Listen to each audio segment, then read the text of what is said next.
Hello everyone, I'm Bengar, and today in this video I'm going to talk to you about the newest addition to our prop collection, and it is this one here, our newest artifact container.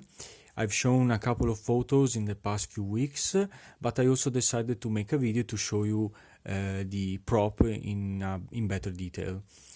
I would also like to tell you that I am not going to make a tutorial on how to make this container, because you can easily find a lot of videos on the Russian part of YouTube and of other websites. So you just need to search for artifact container in the Russian language, and you can find, as I said, a lot of in detail videos and tutorial on how to make them. So you can easily find material and reference to make your own container. So I'll start by telling you that it is all handmade. This artifact container is all handmade, but of course I used pre-existing material, and the main component of this container are PVC piping.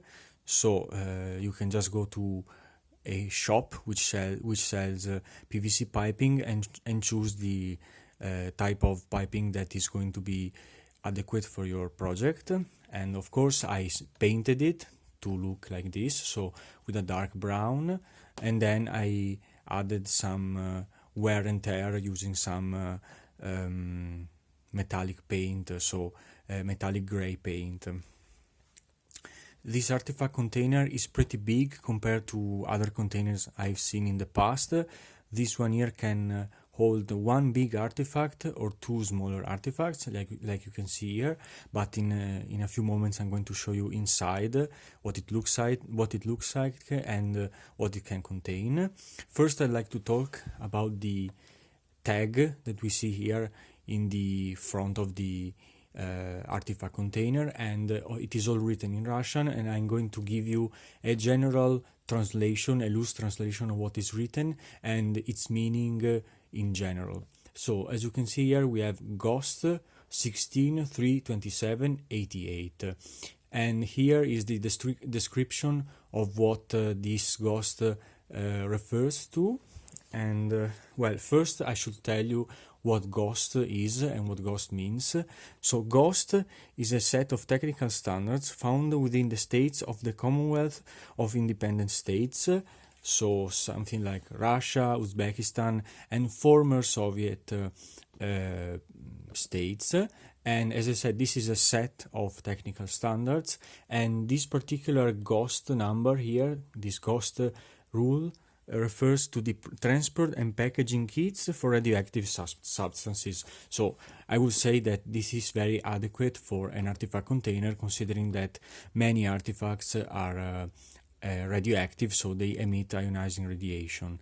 And you might wonder why the ghost number is displayed on this tag here, and that is because in many cases with Russian equipment you find the ghost regulation stamped or in some way marked on the device itself, as a way to show you that this device or that device has been made following the rules of the ghost regulation. So it is a way to guarantee you that the product you are going to buy or you're using follows the standard rules, and so it should be safe to use. And so I thought that adding this particular detail could make the whole artifact container more interesting to see.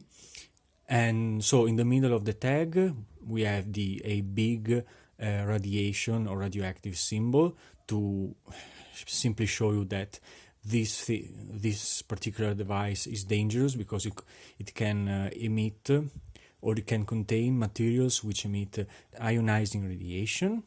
On the bottom part of the tag we have another set of Russian sentences. So this is the name of this artifact container itself, which is PKA or PKA, and it translates in English as portable artifact container. In Russian it should be something like переносной контейнер для артефактов, and I'm sorry if my pronunciation is bad, but I hope I gave you an idea of what it sounds like and why it is PKA and not another acronym.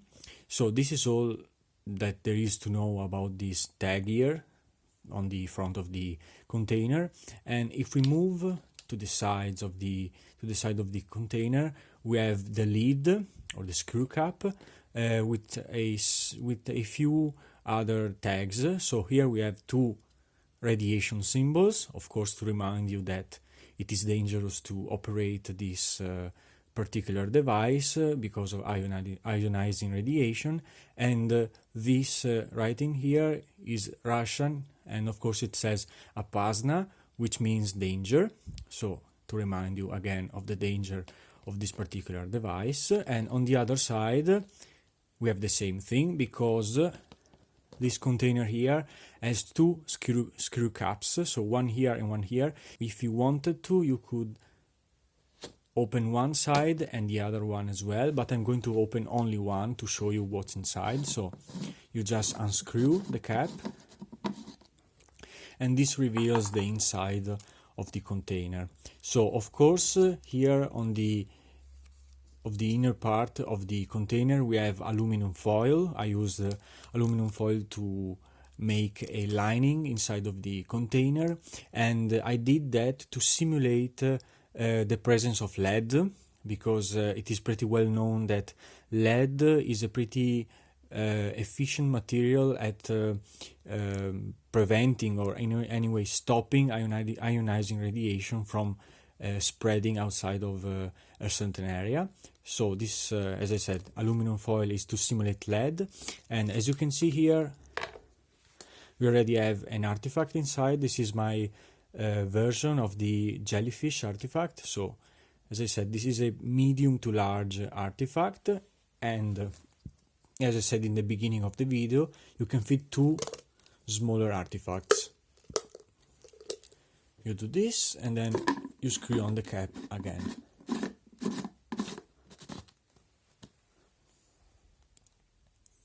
So this is pretty much all I had to say regarding this artifact container. I'm pretty happy with it, and I hope to be able to use it soon in one of our future photo shooting session, because I believe that this can increase the amount of details during our sets, and well, it can add some interesting ideas for new shots and new photos, and I hope you will find it interesting too. So thank you for watching, and goodbye.